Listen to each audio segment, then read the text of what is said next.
हरिः ॐ।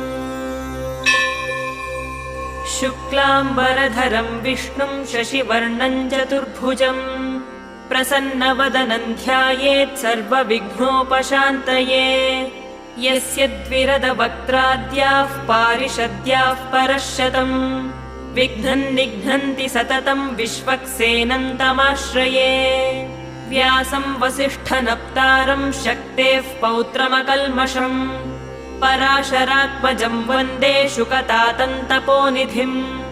व्यासाय विष्णुरूपाय व्यासरूपाय विष्णवे नमो वै ब्रह्मनिधये वासिष्ठाय नमो नमः।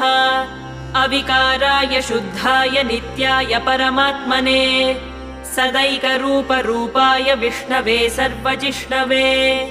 यस्य स्मरणमात्रेण जन्म संसारबन्धनात्